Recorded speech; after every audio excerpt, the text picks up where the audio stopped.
Hi, and welcome to Morning Markets. I'm Lindsay Biscaya. Here's some of the stories that we're tracking for you in the BNN Bloomberg newsroom today.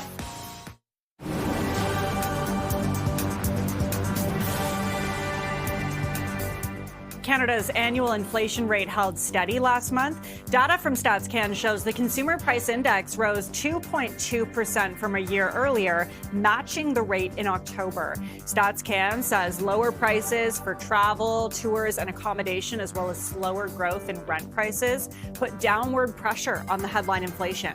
Meanwhile, grocery price inflation rose to its highest since the end of 2023. Housing starts across the country moved higher in November, beating market expectations. Canada Mortgage and Housing Corporation says on a seasonally adjusted basis, starts rose 9.4% compared to the month before. Now, the agency warns there are still signs of slowing momentum in residential construction. The CMHC notes that confidence among Canadian home builders is at a record low due to growing concern over sales and elevated trade policy uncertainty. Shares of Canopy Growth are getting a boost. The Canadian cannabis company has announced it will acquire Quebec-based MTL Cannabis for $125 million. That represents a premium of around 45% to MTL's 20-day average price.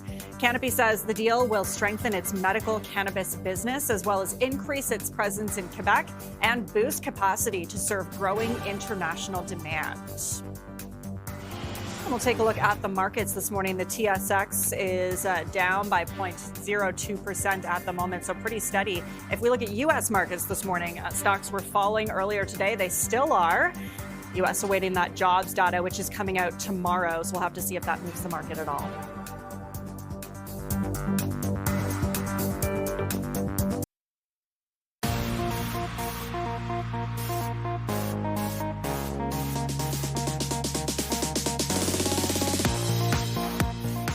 Okay, it is the end of 2025. We're approaching it at least, and we're going to get a market recap of the year and get a look ahead on what our next guest is watching for in 2026. We're joined by Jerome Haas, partner at Lightweight Partners. It's good to have you this morning, sir. Thanks for taking the time. Thanks for having me. So let's take a look at the markets first of all today. What do you make of the markets? Are we seeing a kind of a downward turn because of some data coming out this week that we're waiting for? Well, I'd say the markets are largely flat this morning, and what they're waiting for is the long-awaited data because of the U.S. shutdown. We didn't have U.S. labor data for quite a few weeks, and so the market's eagerly anticipating that. So I don't anticipate too much will happen today until data comes out tomorrow morning. Yeah, and potentially some movement tomorrow. Do you think that'll affect the TSX as well? Yeah, of course it will. We seem to, we always look to see what Big Brother's doing south of the border, and that definitely has an impact on our markets. But we did have some positive inflation data out in Canada today, and I think it bodes well for future cuts in Canada for next year. Yeah, I was going to ask you, like that data that we saw coming out today where inflation kind of held steady at 2.2%. How is that affecting the TSX and the markets today? And then you mentioned next year, like how will that affect them heading into the new year?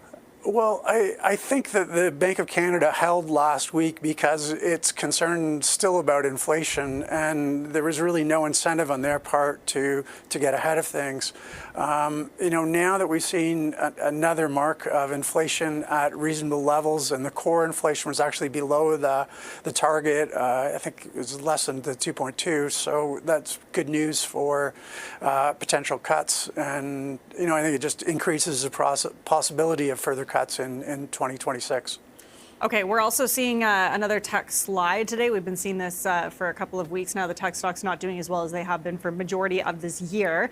Do you foresee that any kind of a rebound there for tech stocks before the end of the year? Well, I do believe we'll see a Santa Claus rally. So 80% of the time we get one before the end of the year. So the chances are in favor of that. That being said, we are not very bullish on the tech sector, especially U.S. techs, the mega techs.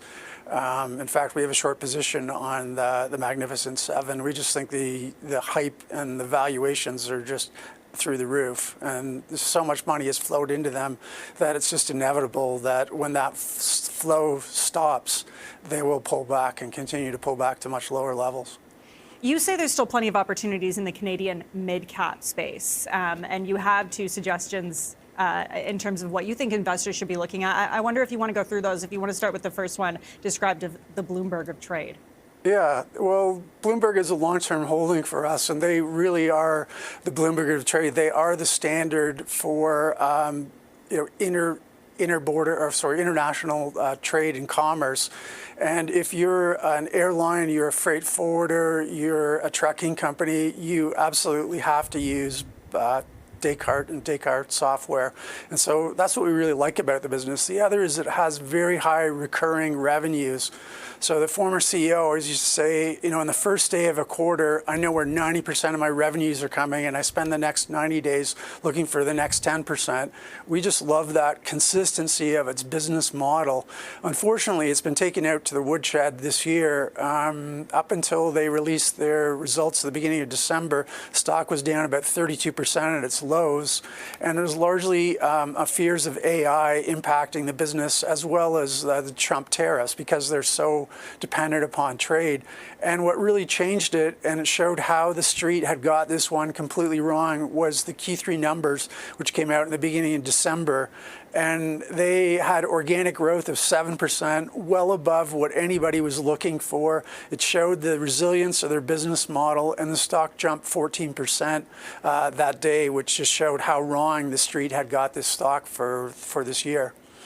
Interesting. Okay, and your other pick is Go Easy Financial. Tell us about this, why you like this one.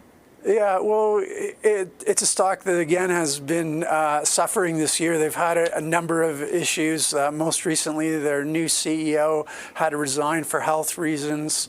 There was a short report in September 22nd, which pulled the shares down. And then the market wasn't too impressed with the Q3 numbers, in which they took an additional $12 million provision. But what's interesting about Go Easy is that it's traded off on fears of recession in Canada, but at the same time, our banks are trading at all-time highs. You look at all of the banks that were trading about 14 times PE, and Go Easy is trading about 6.5 times next year's earnings. And on top of that, when you think back 6 quarters, Go Easy and Royal Bank, and I'm just picking that name out of the blue, but it's probably the highest rated of the Canadian banks. They were actually trading at the same valuation multiple.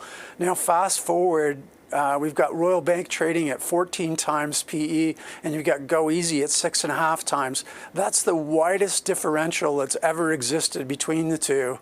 And as a consequence, we happen to think Go Easy is attractive at these levels. You got Royal Bank that's hopefully going to grow at 7% next year if they meet analyst expectations, where even on reduced number, Go Easy is looking to grow 25% next year. I'd rather own Go Easy at 6.5 times than Royal Bank at 14 times and 7% growth. Wow. You talk about some of these Canadian companies and how they tend to be underfollowed and undervalued. I know you went through kind of some of the reasons why Go Easy is in that situation, but why do you think there are some of these companies that are just underfollowed, undervalued in Canada? Well, number one is our pension funds don't invest in Canada, and so there's a trickle-down effect from that. And the second is the concentration amongst the big 6 banks and the brokerage houses and their wealth arms. They essentially do not invest in mid-cap and small-cap stocks anymore. So, 20 years ago, if you found an interesting stock, you'd usually get in ahead of the large funds, and then eventually they would come in and buy it and drive the stock off, and we would recycle our capital and move on. Nowadays, nobody comes in and buys those names. So you get these wide differentials between mid caps and large caps in Canada. And when you think about it, we're effectively, as a nation, putting our money in the oligopolies and the monopolies, which are the big 6 banks. We're putting it into the utilities. We're putting it into the telecoms.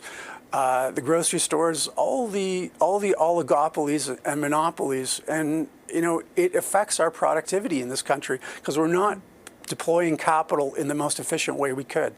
Very interesting. Okay, Jerome Haas, partner at Lightwater Partners. It's good to have you on today. Thanks so much for taking the time. Thanks for having me.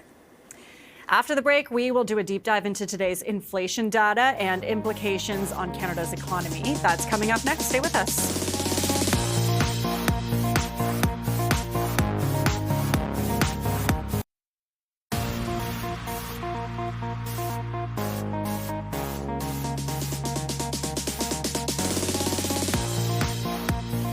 Canada's latest inflation data rose 2.2% on a year-over-year basis in November, matching the increase seen in October. Let's get more on this from Sal Guattieri, Director and Senior Economist at BMO Capital Markets. It's good to have you. Thanks for joining us.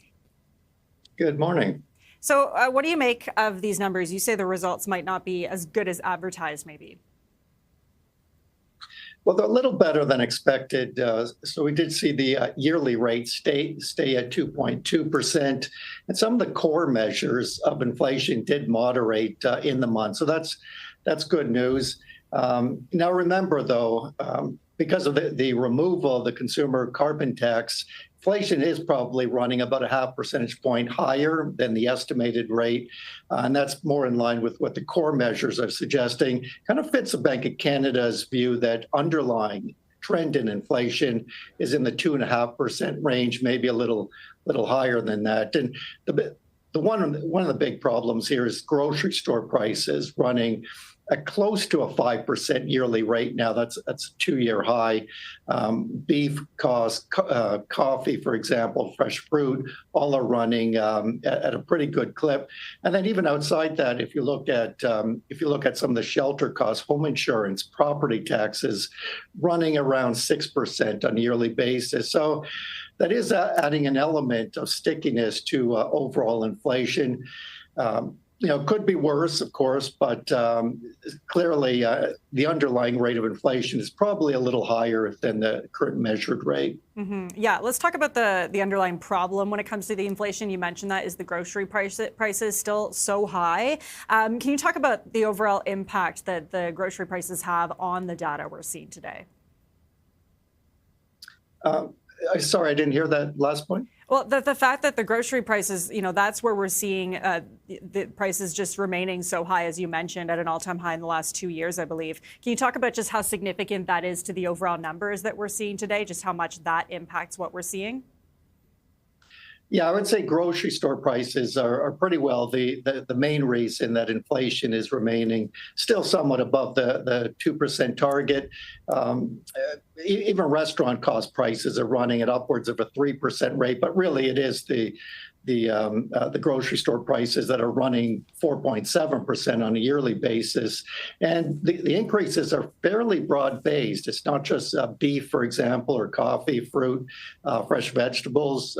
Prices are also up quite a bit. So, there's idiosyncratic reasons for some of those pressures. For coffee, for example, just weather conditions have been a problem. For beef costs, just low cattle inventories have been a problem. But again, the broadness of the food cost increase is a bit of a concern because it means that they're likely to remain pretty sticky for quite some time. Mm-hmm. Now, overall, though, there are other areas, clothing prices, for example, that are still relatively well behaved.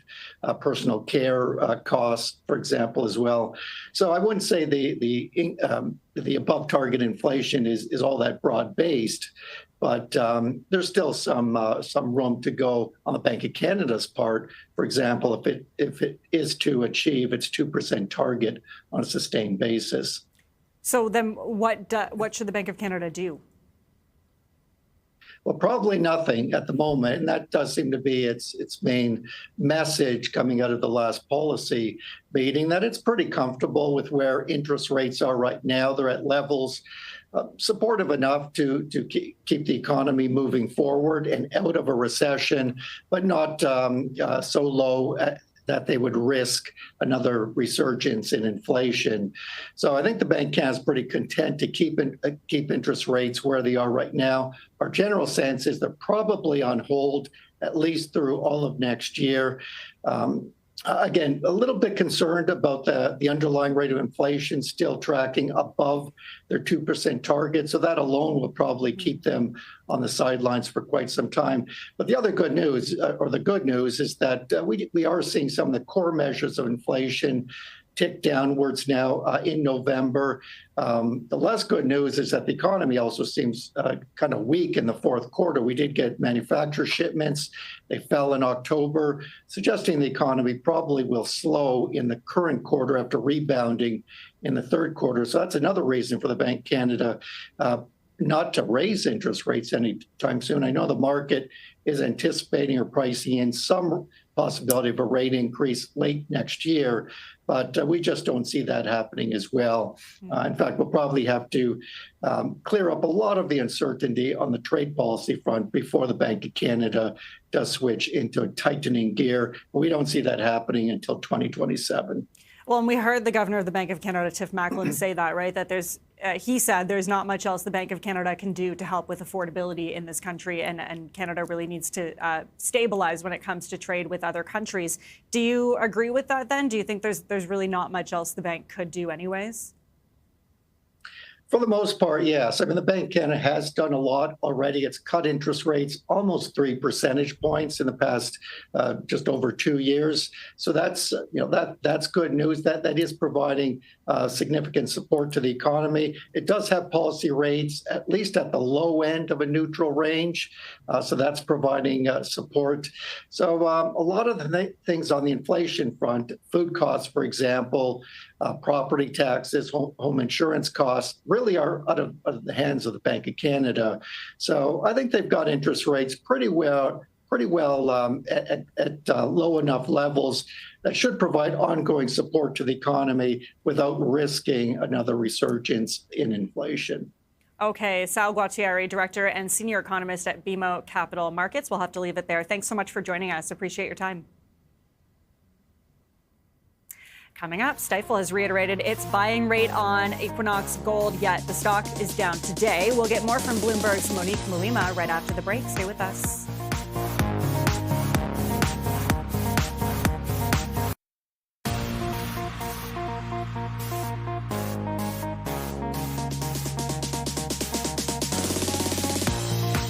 Stifel has reiterated its buy rating on Equinox Gold amid a deal to sell its Brazil asset. And for more on that, we're joined by Bloomberg's Monique Malima. Hi, Monique. Hi, good morning. So like you mentioned, Equinox is going to be selling its Brazilian assets for about $1 billion. And analysts are really positive on the sale itself. They think it's going to help the company refocus on its assets in the US and Canada, which have higher value and better margins compared to those that were in Brazil. And they also think it's going to help to deleverage the balance sheet. But the shares are down for Equinox this morning because of the price of the sale. Came at a lower net asset value than a lot of analysts were expecting. But overall, they're still positive. And some analysts are even saying that this might offer an opportunity to buy the stock at a lower price with some of these declines. Okay, you're also following Nutrien today. That stock has dropped its most in 2 years. What's going on there?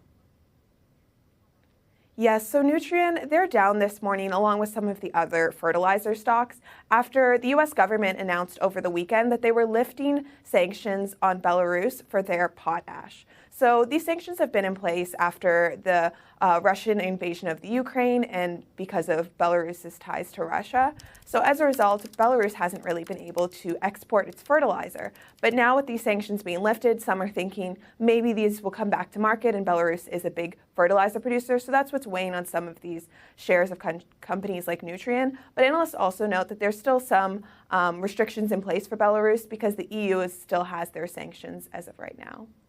And lastly, you're watching Hudbay and Lundin Mining today.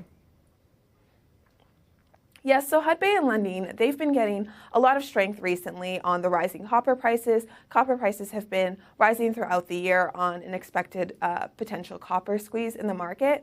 And Hudbay and Lundin have been able to benefit from this. And as a result, Citi initiated both of these companies at buy ratings today, seeing new opportunities and thinking that copper prices can rise even further to hit new records in 2026.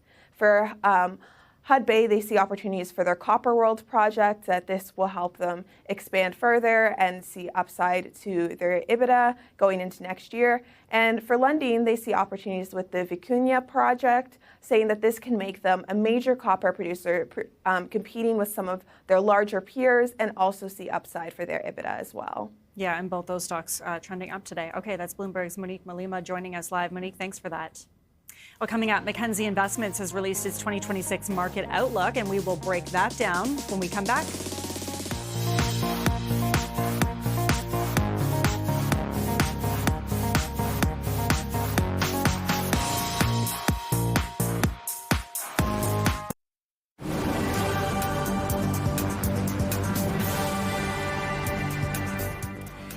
Canada's overall inflation rate held in November, staying at 2.2%. That's according to a report from Statistics Canada. Now, despite the hold, grocery prices rose by nearly 5%, their highest level since December of 2023. Moving into 2026, analysts expect some volatility in the inflation numbers and predict there will be little in the way of rate cuts. And home sales across the country saw a decline last month, along with home prices. Data from the Canadian Real Estate Association indicates national sales fell 10.7% in November compared to the year before. Home prices, meanwhile, fell 0.4% month over month. The association says housing activity has turned into a holding pattern heading into the new year, adding that continued trade tensions with the U.S. have weighed on buyers' confidence. New listings also saw a decline in November. And shares of Roomba maker iRobot are plunging today. That's after the company filed for bankruptcy and proposed handing over control to its main Chinese supplier. Its common stock will be wiped out under the proposed plan, which will allow it to remain as a going concern. iRobot has sold more than 40 million robot vacuums, but has been grappling with an earnings decline after COVID. The slowdown is due to supply chain issues and cheaper competitors. We'll take a look at the market, starting with the TSX today, up at the moment by 0.02%, so really just holding steady there. And if we take a look at the U.S. markets today, stocks wavering a bit to start the day, up now, but not by much. And this comes amid other things of a renewed tech slide, and also we're waiting on that jobs data in the U.S. coming out tomorrow. Mackenzie Investments released its outlook for next year, reporting they expect a broadening of market leadership with more countries driving market growth. Our next guest says investors should diversify beyond just the U.S. if they're overly concentrated there. Let's get more from Leslie Marks, Chief Investment Officer at Equities at Mackenzie Investments. It's good to have you today. Thanks for joining us. Thank you for having me. So you think investors should diversify more beyond the U.S. if they're mostly concentrated there? Why is that? Well, first of all, I think that because the U.S. has been one of the top performing markets over the last few years, it's natural that investors would have a higher allocation to the United States. And we think that this has also allowed people to really ignore what's happening in other parts of the world. When you look at other markets, you get that diversification because they are more than technology, which is really what is the primary driver in the U.S. So we think that not just diversification by region, but also diversification by sector or exposure comes with looking at other areas of the world. Okay, so let's start with regions and then we'll get into sectors. In terms of regions, what markets do you like right now other than the U.S.? Well, of course, I mean, this may surprise some people, but the U.S. has not been the top performing market year to date. In fact, it has lagged most of the developed world when you look at year to date, particularly in Canadian dollar returns, which is most relevant for most Canadians. Having said that, technology was still a key driver when it comes to investment returns. The other area that was driving returns here close to home has been the gold sector. And so for investors looking to diversify into the commodity space, whether they're thinking about gold, base metals, even things like natural gas, uranium, Canada would be a very attractive place to look at for driving diversified returns. Okay, so I guess you kind of touched on the sectors then. So gold instead of tech, maybe for people who want to diversify away from tech. Are there any other sectors that you think people or investors should be looking at for the new year maybe? Well, I think that one thing that we're seeing around the world has been a very strong fiscal impulse. So that being a very strong fiscal support for economies. We're seeing this in Europe, we're seeing this in Canada, and we're seeing this in the United States. In all of these areas, what that will lead to is more of a capital spending cycle or a reflation trade, really supporting their economies. In that context, sectors in the industrial space will certainly benefit. Another area that we think could also benefit will be from the widening out of returns beyond the mega caps. You know, it used to be over the last couple of years, all of the earnings growth was really driven by the top 10 companies in the S&P. Now what we're starting to see is smaller companies are catching up, and the relative growth of the top companies is starting to come down. In that sense, you will see investors start to look more at the companies outside of the top 10 largest companies in the S&P, and even spread right into U.S. small and mid-cap companies. That's not the first time I've actually heard that today, talking about small caps in the new year. Do you think 2026 is going to be kind of a bigger year for the small and mid caps then? Well, a bit of a mea culpa. We really thought that 2025 was going to be a year for U.S. small mid caps. We thought that we would see deregulation and consolidation really driving U.S. small and mid caps. We still see those factors as being important. Onshoring as well. Lots of aspects of the One Big Beautiful Bill Act really favor U.S. small, mid-size, or more domestically oriented companies. So we continue to believe that this will be a trend that will play out in 2026, even though it's taken longer than we expected it to. Okay, you talked a little bit earlier about gold in Canada and the gold market. Do you expect other critical minerals like copper to drive Canada's growth over the next year or so? Certainly, copper has a very strong fundamental story. And when I say that, I say it in the simplest of terms, in supply and demand fundamentals. There is certainly an increasing, a notable increase in demand for copper without a commensurate increase in production or supply. So the supply-demand fundamentals are very attractive for copper. Copper is one of the commodities that is used in all types of infrastructure building, but I think the one that people are most focused on is the capital expenditure attached to the data center rollout that we expect to happen all over the world. So definitely the interest in base metals will continue to build throughout this capital expenditure cycle. Okay, so definitely a lot of mining companies in Canada could benefit. But what's your outlook for the entire business environment for Canada for 2026? Well, Canada is a little bit tricky, and what I should say first is, the economy is not necessarily the stock market in Canada. And what I mean by that is there are lots of things that will drive the Canadian stock market in the face of what will be a more challenging economy here in Canada. A big part of our economy is very much leveraged to housing, and we have seen continuously data that indicates the housing market is softening, whether it's price or transaction. The housing market is, really facing some significant headwinds. So that's going to be very difficult for the Canadian economy to put up very strong numbers in the face of a weak housing market. On the other hand, we do have that strong fiscal impulse, which I mentioned. Our government is very focused on building infrastructure, shovel-ready projects, mining projects. These are highly capital intensive. They require a lot of spending on the capital side, but also do create a lot of jobs. So there is a bit of a push-pull with the Canadian economy. Canadians are also benefiting from the strength in markets. The wealth effect has been positive for Canadians, but we really need to see that housing sector start to stabilize to see better things ahead for our economy. So interesting. Okay, Leslie Marks, Chief Investment Officer at Mackenzie Investments. Really appreciate your time today. Thanks so much for joining us. Thank you. Coming up, Canadian home prices dipped as momentum stalled heading to the year end. We will break that down right after this.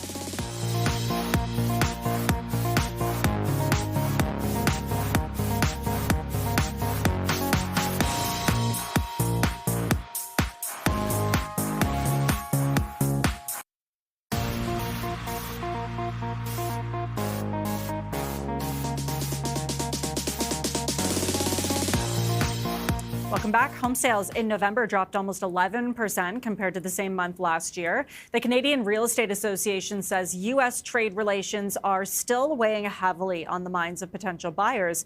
And for more on this, we were joined with Brooke Thackeray, research analyst at Global X this morning. I mean, we've seen some erosion in real estate across the board in the States, and also we're seeing it in Canada. This is a bit of a continued trend, and the numbers have been moving back and forth. We've seen a lot of waiting for interest rates to go down as well. And, right now, according to the Bank of Canada, the probability of them cutting rates over the next year is zero. It's expected they might actually hike later on in the year, according to the futures markets. So we've seen homeowners waiting for that interest rates to move lower, and that's not happening anymore. So I think right now it's it's a lot about the affordability index that's taking place with consumers as well. Even with a couple of rate cuts over 2025, like still not really enough for a lot of buyers to maybe get into the market or get back in, I guess? No, I mean, the Bank of Canada's been cutting to help stimulate the economy, and the economy's been slowing down a bit. The latest GDP numbers and growth numbers really haven't been that particularly strong. And so investors are a little bit, or consumers are a little bit uncomfortable. And home prices were stretched as far as debt goes, private debt, amount of income versus the mortgage rates, et cetera. And so it's extremely stretched. So unless we see a lot of erosion in interest rates, I don't see a big, huge pickup as far as real estate going.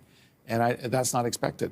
So interest rates are one part of it. I take your point that that's what you think we need to see for buyers to get back in. But there's also uncertainty around the economy in Canada. Like, do you think if trade relations with the U.S. were maybe to stabilize even further, we've seen kind of some stability a little bit, but heading into 2026, do you think that might change things as well in terms of the housing market in Canada? Yeah, I think the trade relations with the U.S., I think really that translates back into the employment picture. Are people really concerned more about their job? Are they going to be keeping their job? The unemployment rate in Canada went from 6.9% to 6.5% last month. But we actually lost full-time jobs and gained a lot of part-time jobs. So that wasn't really that healthy overall. But that's really what it comes down to. So there is a lot of uncertainty right now. And people in Canada feel uncertain about the economic future coming up. And so they're not going to make those big decisions as well to stretch themselves even further at this time. If they had a bright outlook for the economy on a go-forward basis, yes, I'm going to be keeping my job, et cetera, and economy's growing, we'd see perhaps a little bit of upward pressure on house prices. But that's just not the case. People are uncomfortable right now, and it's uncertain. I think that's so interesting. Like you mentioned, people are worried about their jobs long term, because that was some of the data we saw come out. I think it was for the month of October for Toronto's real estate market, Vancouver's real estate market, Montreal's, is that people are worried long term about whether they're going to have a job. Like that's another big reason for holding off when it comes to buying a house or maybe looking for their next home. Is there anything the federal government could do, or the central bank, probably not really, to ease those concerns at this point? Well, I don't see the central bank doing very much, because they're not expected to cut interest rates, because otherwise they'll risk inflation moving up. The government of Canada, I don't want to get into all the political debate, but there is, they can help stimulate the economy by, I'd say, actually cutting taxes, providing some incentive for small businesses, medium-sized businesses to get going. I think supply-side economics, reducing regulation, so companies are able to start up and grow much faster. Canada has a lot of regulation around that. I think that those would be the key things to help the economy grow on a go-forward basis. You mentioned the central bank, maybe not cutting interest rates, at least for the first half of 2026. There is something else I know you've been talking about with us, at least off camera, about the Bank of Canada announcing a program to start buying treasury bills from the government. They say this is not quantitative easing. Do you think it is?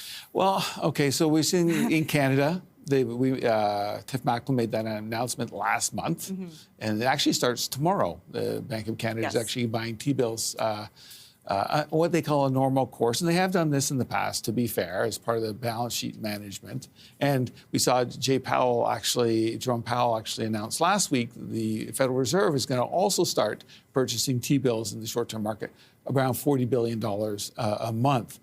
Is it quantitative easing? Yes, it is. I'd say it's QE light in the way. Now, the Bank of Canada is actually trying to manage the liquidity at the front end. They're actually buying them right from the primary auction, right from the government, which is kind of unusual. And it will grow the balance sheet over time. Now, they're saying that they're going to let the longer-term bonds roll off as well. So it is a bit of management. I would still say it is a form of quantitative easing. If you're speeding, driving along, and an officer pulls you over, you say, you can't say, I was going to my daughter's baseball game or something. It doesn't matter what the reason is, you're still doing it. Right. So I would say it is quantitative easing. It's not expected to be like what we saw in the past. We saw the Federal Reserve do this back in 2019, and now they're doing it again. There's a big debate. Is this quantitative easing or not? I'd call it QE light.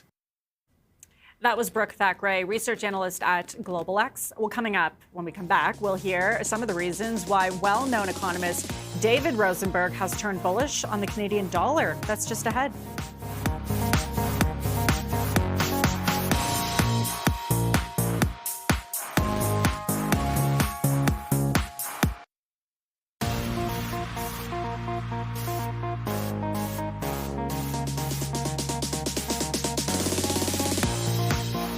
As temperatures drop and weather warnings stack up, thousands of people on PEI still can't count on cell service at home or on key roads, and it's raising new concerns about how to get help in an emergency when every minute matters. CTV's Maria Saru reports. Driving down some PEI roads, the cell signal starts to slip. In a worst-case scenario, that might make it hard to call for help. I do driving patrols at night. It's not so reliable when trying to call the emergency number, trying to call 911. I've had that concern once before, trying to dial 911 for a medical emergency. A recent cellular gap analysis across the island found more than 2,200 kilometers of road with no coverage inside vehicles. Another 800 kilometers plus with no coverage outside vehicles. But patchy service isn't just a problem for drivers. Nearly 7,000 civic addresses have no indoor coverage, and around 2,500 are dead zones outside. If you got stuck on a dirt road or something like this and you have to walk a mile or more to get service, it's pretty hard. I work from home, work in the basement, so sometimes just calls won't come through. I think it totally could be a safety risk. The provincial government says it's committed $3.4 million into the improvement of cellular services. The first phase involves purchasing micro towers, which are more compact, that can be installed atop publicly owned buildings. Experts say adding more cell towers is a good way to fill gaps. PEI is not that big. You can get good cellular coverage across the island with not that many microwave towers.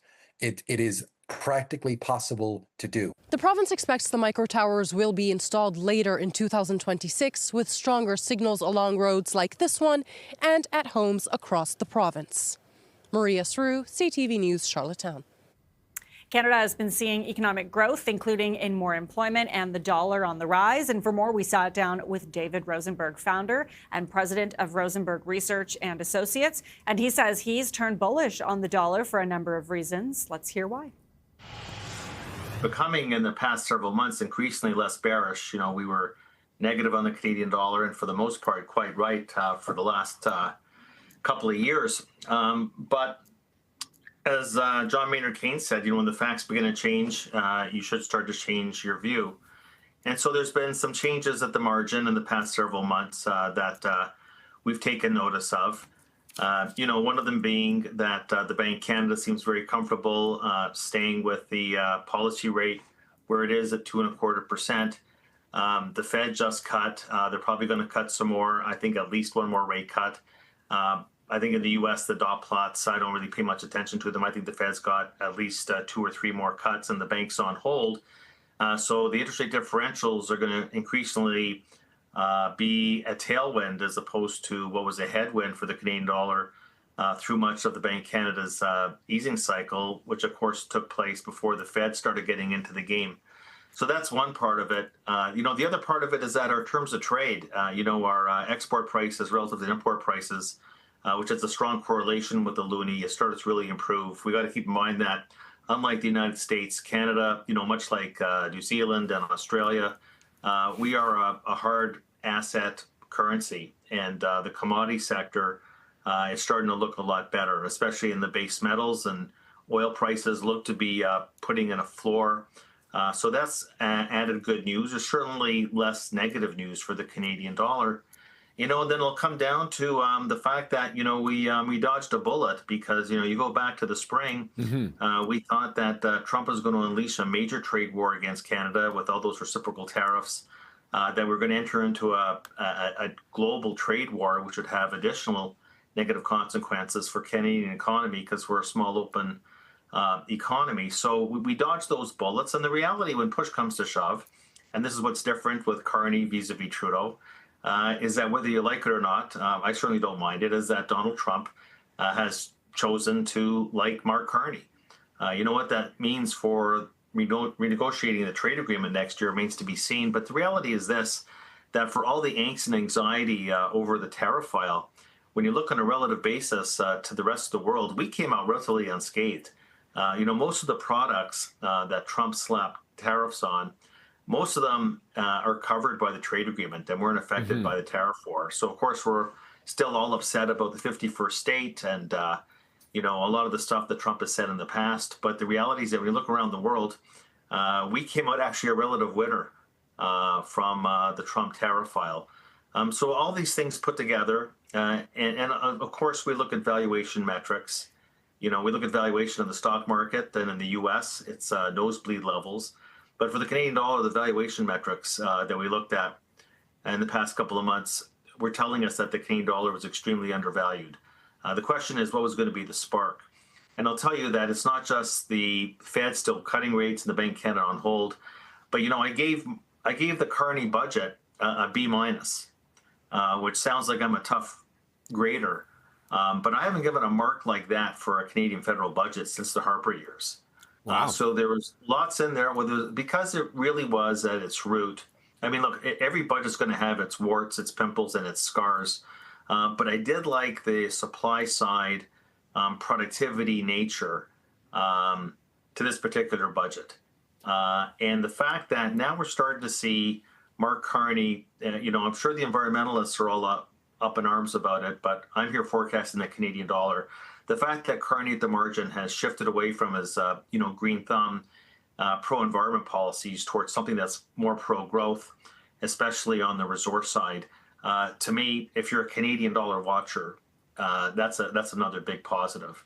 The fact that we have a more responsible immigration policy now means that, and as you said about the economy, we're finally starting to see for the first time in many, many years, positive growth in real per capita terms in Canada.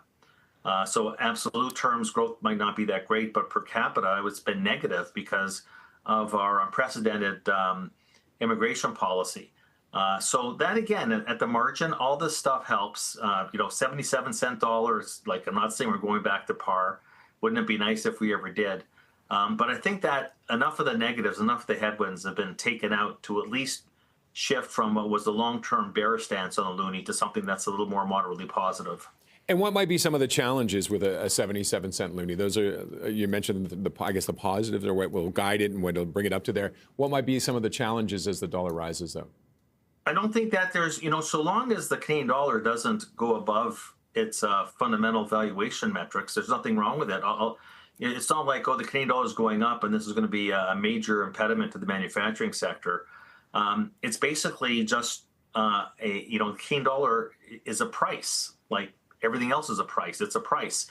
And the price is revealing some of the improving fundamentals in the Canadian economy. So it's not like you're going to say, the Canadian dollar is appreciating, we should all be worried about it. We should actually embrace it, because when you really think about what is a currency, what's an exchange rate, it's a relative pair trade. So here we're taking a look at Canada versus the U.S. We could look at Canada versus other countries. But when your currency is appreciating relative to your neighbor, it means that relative to your neighbor, things are going right on a relative basis. So I think it's something that we should be embracing because it's a price that's reflecting at least something that isn't as negative as it was 6, 12, 24, 36 months ago. And what does that do for servicing debt? What does it do for servicing debt? The stronger. Okay, well, that's a real circuitous argument. That it doesn't do anything for servicing the debt, except insofar as if I had to basically, draw an argument, really second round impact. It's basically a stronger dollar will help contain import costs. It is ipso facto something that would be inherently disinflationary. So it would mean the potential that interest rates can come down at the margin. But that's drawing a really indirect link. But if you're talking about how to service the debts, because a stronger currency leads to lower inflation as a standalone event, it should be good news from that perspective, at least at the margin. That was David Rosenberg, founder and president of Rosenberg Research and Associates. Market Call is coming up next. Today on the show, we have Teal Lind, manager at Lind Equity Fund, and his focus is North American stocks. And before we wrap up here, we'll take a quick look at how markets on Bay Street and Wall Street are trading today. You can see the TSX is down by 0.1%. If we take a closer look at some of the big movers on the TSX, Nutrien, the fertilizer stock, has dropped the most in 2 years. After it sold 50% of its stake in Argentina's Profertil, you can see it's down at this point by more than 3% this morning. And Equinox Gold, another big mover on the TSX, it has also had a sale. It sold its Brazil operations for more than $1 billion, down by more than 5% at the moment. Analysts say they see this deal as positive news, but the problem is they think the sale price was lower than expected. We'll take a quick look at the U.S. markets, trending down at the moment as we await that jobs data that's expected to come out tomorrow. Also, some tech stocks are sliding today, which is why you see this kind of downturn. But if we take a closer look, Broadcom is down by almost 5% at the moment after the chipmaker failed to impress its investors despite beating expectations in its fourth quarter. And we're also watching shares of Oracle today. Now, this stock also released its latest earnings report, but the stock has plunged the most in about 11 months after an aggressive AI spending plan. You can see it's down almost 3% at the moment. And thanks for watching Morning Markets. We will see you tomorrow.